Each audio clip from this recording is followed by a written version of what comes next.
Ellen told the world she was kind. Ricky Gervais is saying something different. According to him, Ellen is not a villain behind the scenes. She may even have had a deal with none other than Ghislaine Maxwell, Jeffrey Epstein's #1 collaborator. Now, while this is something he hinted at several years ago, we now have more reason to believe that Ellen was involved with Ghislaine Maxwell, as she has long been proven to have had a deep connection to the American media, particularly the world of entertainment. She is a monster. She's worse than Epstein.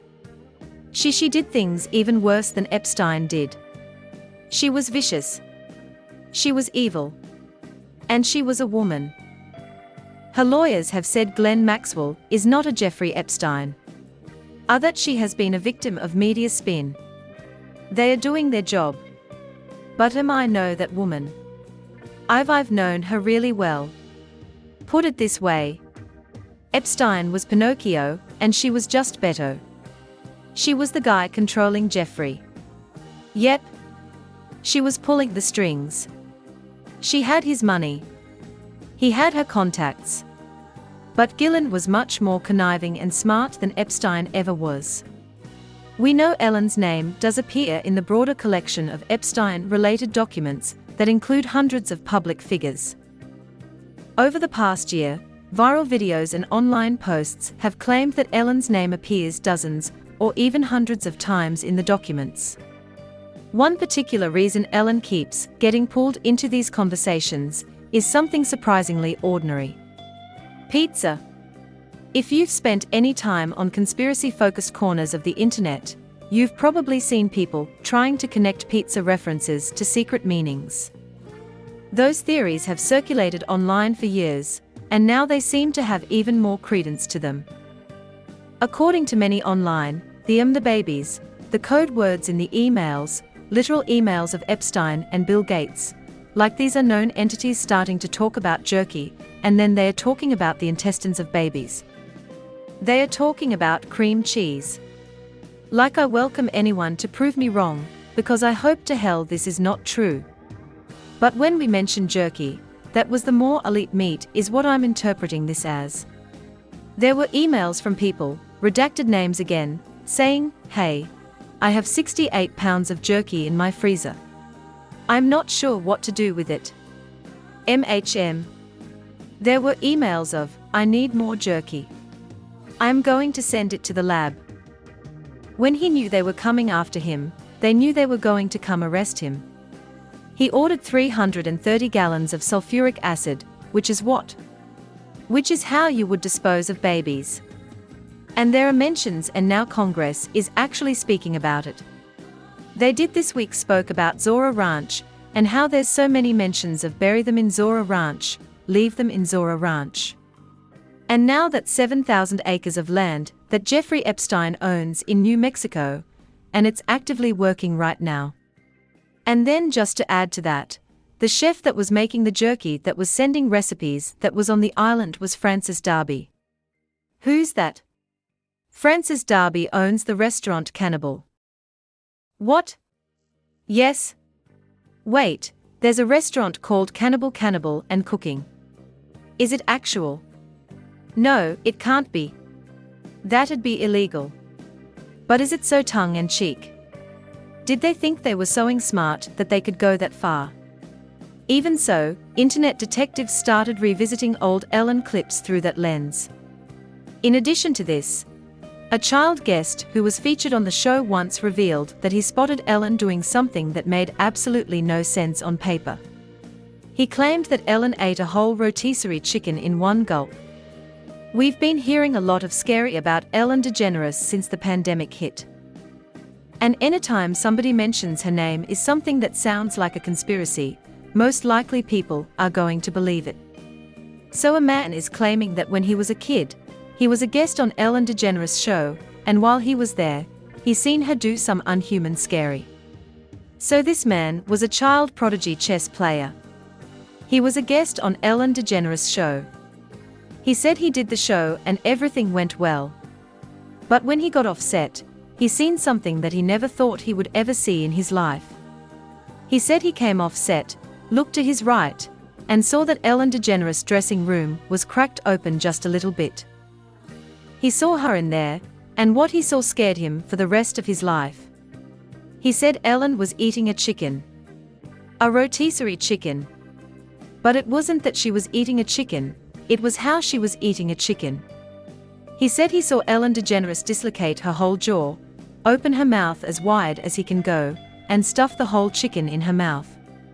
You heard what I just said. This man said he saw Ellen DeGeneres open her mouth as wide as she can, dislocate her jaw, and stuff a rotisserie chicken in her mouth, and swallowed it. One gulp. Then she looked at him, and she made a hissing sound. You know what that mean, right? Of course, after seeing that, he had to be scared.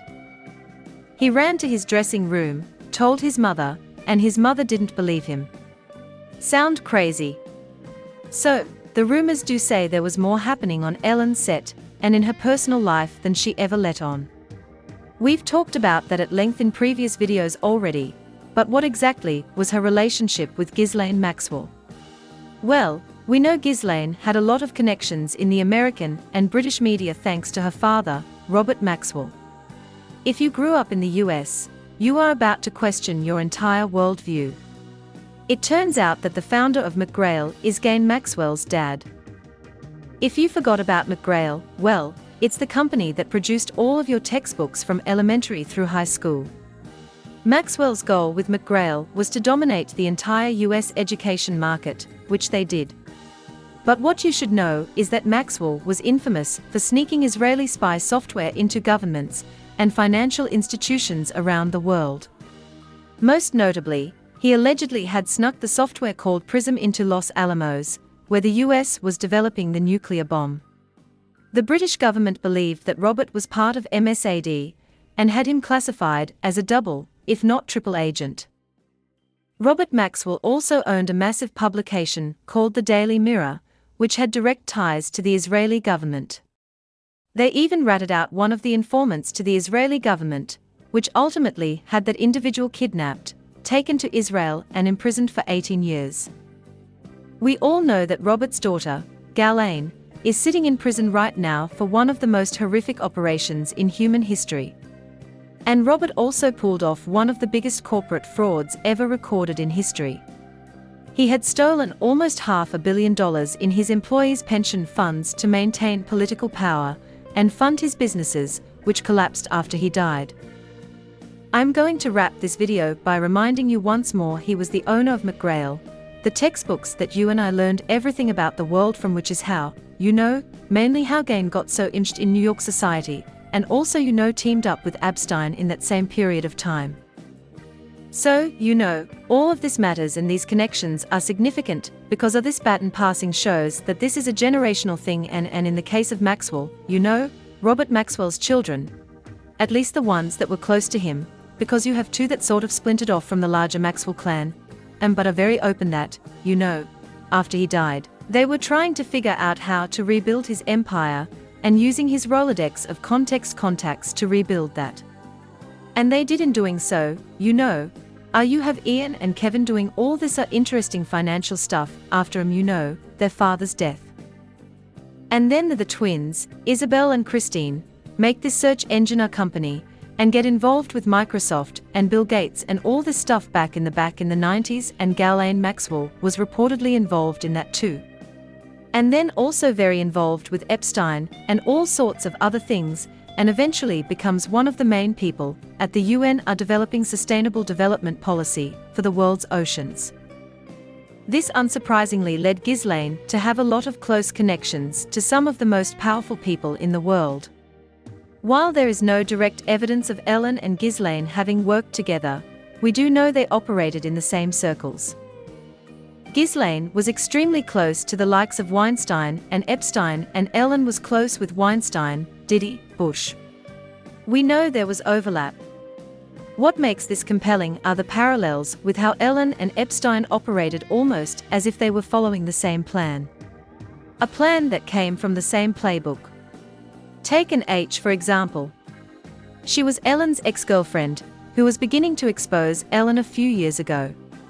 And Heck explained how she was silenced by Ellen DeGeneres.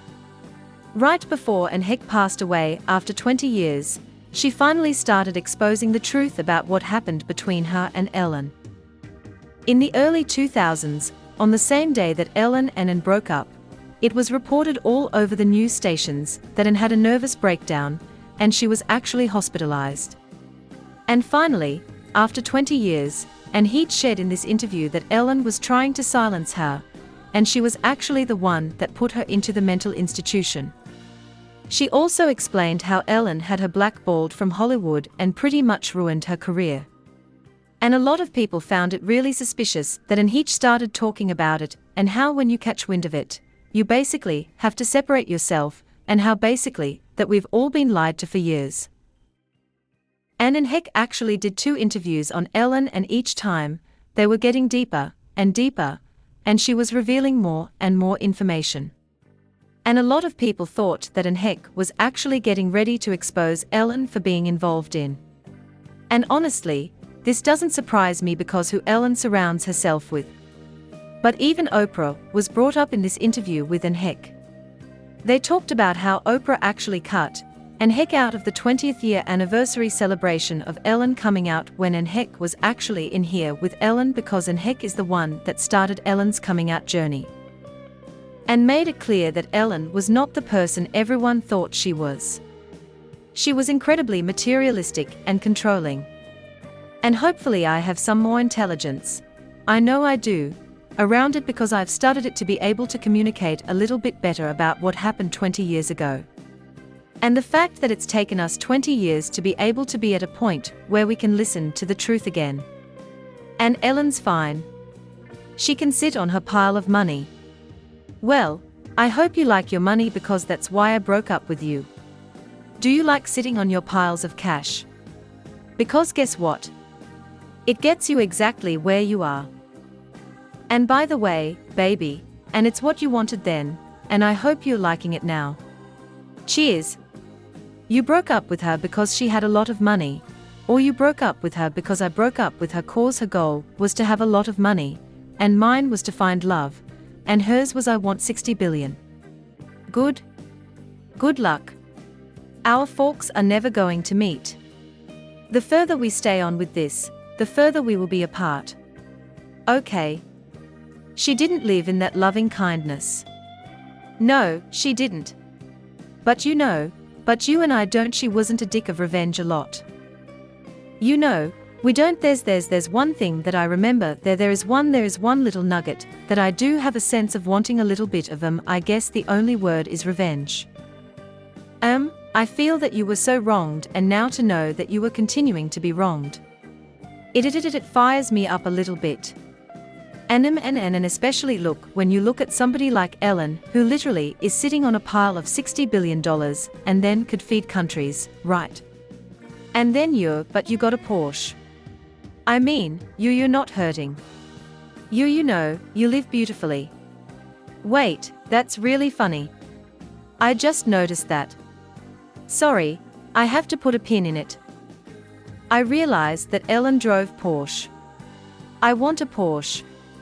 Well, she's not going to get out of pop culture that, and then she married one. Not long after this interview, Anne H was seen driving extremely erratically before a fatal crash in LA. She was pronounced dead on the scene, but people who were filming the scene of her crash saw something very different. The footage made it very obvious that the authorities were trying to hide something. By understanding how human trafficking really works, you can make a difference in the life of someone at risk. Ambulance. That's some sort of sign. But yes, so basically the activity that we were looking for, that anxious, or that quick moving that was going on the other side of the vehicle. Oh my gosh, he's completely alive. What the hell? In May 2002, the Ellen DeGeneres show was cancelled. And then 2 months later, Anne Heck, Ellen's ex-girlfriend, was in a really bad car accident where she flew her Mini Cooper into someone's house and it caught fire. And what has never sat right with me is the cross-comparison between the coroner's report and the actual aerial footage. The coroner's report says that she was unconscious until her death, after just from smoke inhalation, and from being brain dead from the fumes in her brain. But if you look at the footage, she sits straight up, and that takes a conscious effort, I feel, but I'm not a scientist. I mean, I'm not a doctor. But the other thing is her other host, her co-host Twitch, died 4 months after that. And I just think that that's a suspicious amount of close people around you dying in weird ways. Many people believe Ellen had something to do with N's death, especially considering the fact that she was preparing to pull back the curtain on her former flame's alleged crimes. In the very same vein, Ghislaine and Epstein were also known for silencing their victims. Virginia, for example, is known to be one of their most high-profile victims. She was suspiciously found dead after exposing Epstein, Ghislaine, and Prince Andrew. Virginia Jeffrey Epstein and Prince Andrew's accuser dead at 41 by side. She who accused Epstein and Prince Andrew when she was underage died at 41 near Gabby, Australia, with her family stating, "It is with utterly broken hearts that we announce that Virginia passed away last night at her farm in Western Australia." Adding she lost her life to suicide after being a lifelong victim of insignificant. She filed a lawsuit against Prince Andrew in 2021 claiming she was forced to have sex with him 3 times between 1999 and 2002 when she was underage. Allegations he has denied. She was a prominent accuser of Epstein, who died in 2019 in a New York City jail cell after federal charges, and his girlfriend Ghislaine Maxwell, who recruited Virginia, at 16 years old, to work for Epstein. Viva, what do you know about the story? So the picture on the left is a picture that she posted to Instagram saying, "I've been involved in a bus accident, and I have 5 days to live, renal failure or something." And the internet was looking at it and doing CGI or AI comparisons and determining that the injury, I was saying it could be if it's kidney failure, renal failure, you could turn jaundice or whatever. They determined that picture was likely makeup. Within a couple of days, she then takes to publicly post, "Sorry, I posted something private publicly by accident, that being I have 5 days to live." Because what happened is people went into it, looked in, and said there was a minor fender bender somewhere in Australia. A bus hit the back of her car. It makes no sense that she's now saying she's got 5 days to live, because of the injuries, because no injuries were reported. Then she comes out publicly, says it was intended to be a private message. My excuse, no, just on that I have 5 days to live, and then a month later, or how 3 weeks later she's dead by it. Nothing about this story makes any sense whatsoever, any more than I'm expected to believe that Epstein himself. She also previously had tweeted, "If ever I am not suicidal." Although I think whenever someone takes to social media to say that unironically there's something going on. She posted a while back, "I'm not here you go," making it publicly known that in no way, shape, or form I have made this known to my therapist and GP, I think the general practitioner, if something happens to me in the sake of my family, do not let this go away, and help me to protect them. Too many evil people. Dude, it's we're talking we were on the cusp of the do of Epstein documents being released, seeing clients on that list. Similarly, celebrities that tried to expose Ellen have suffered immensely, and her career is littered with the bodies of those that tried to oppose her. Sometimes these deaths are labeled as accidents, while other times it's called aid. 2 months after The Ellen Show ended, Stephen Twitch Boss, executive producer of The Ellen Show, ended his life and left a note. Several investigative journalists have said that in this note, Stephen pointed at Ellen as being the cause of his death. On Wednesday, news broke that Stephen Twitch Boss died from a self-inflicted wound. And now ET has learned that the former Ellen Show DJ left a note behind indicating that he couldn't go on. ET confirmed that on Monday, Twitch checked into the Oak Tree Inn in Enino, California, a motel less than a mile from his home. When he didn't check out at 11 a.m. On Tuesday morning, housekeeping and management knocked on his door repeatedly before opening the door and calling the police. Twitch's death was also confirmed by his wife Alison Holker in a statement to ET, where she reflected on her husband's life and legacy, writing that he lit up every room he stepped into. Quote, "He valued family, friends, and community above all else, and leading with love and light was everything to him. I have the sweetest husband in the entire world." Alison concluded her emotional statement with one final message. While the evidence connecting Ellen to Epstein is circumstantial, and she may never admit to anything herself, many have speculated that we may actually see her exposed in the new Epstein files that dropped today. Epstein's secret emails are set to be unredacted and released today. Ricky Gervais warned us about Ellen's deal with Ghislaine. Interviews are erased. One of your top DC daily headlines for July 2nd. Epstein files. We are set to see another batch of unredacted files today, including 8 secret emails both to and from Epstein about a reported video. Well, President Trump's acting attorney general was told by a federal judge last month that the unredacted files must be released by today, or submit a reason for cause showing why he can't. There's also another theory online linking Ellen and Epstein. If you compare the set of Ellen's show to Epstein Island, some fans believe that the set of Ellen's show was modeled after a temple on Epstein's Island. Did you know that our Ellen DeGeneres' stage set is exactly the same as on Epstein Island, with all the couches, the same color, the same soft furnishings, palm trees, window, everything to the T? And I'm like, really? Wow. Oh, and we are getting some up now. Getting some up now on our screen. Yeah, there's palm trees. You're right. But look at the backdrop behind her strip building. There's palm trees. So, don't berate her. I'm not berating. I'm just saying. I'm going to look further. Symbolism will be their downfall. Or is it just art? And let me be the first to tell you, it's all connected. I mean, if you know, you know. But first, let's go back to that video of Ellen DeGeneres. When the camera turns, you can see the inside of her house. Now, see that picture right there? Well, if you pause it and look it up, it says evil thoughts with revenge right next to it. Here's another picture of Ellen in her house. And this is the picture behind her. Now, the thing I'm curious about is the letters on top of the picture. These look oddly similar to the letters Marina Abramovich writes out when she does spirit cooking. Remember the beginning of the video? It's all connected.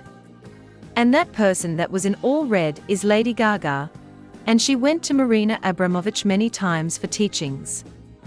But let's continue. This is another picture of Ellen in her home. She's cutting her mother's hair. But what is that picture above her head? And this is where we come full circle. We know Ricky was talking about people in that very room when he said Epstein was friends with them. Ellen also happened to be wearing a very manufactured smile when he said that. Will we see more news come to light soon? Stay tuned.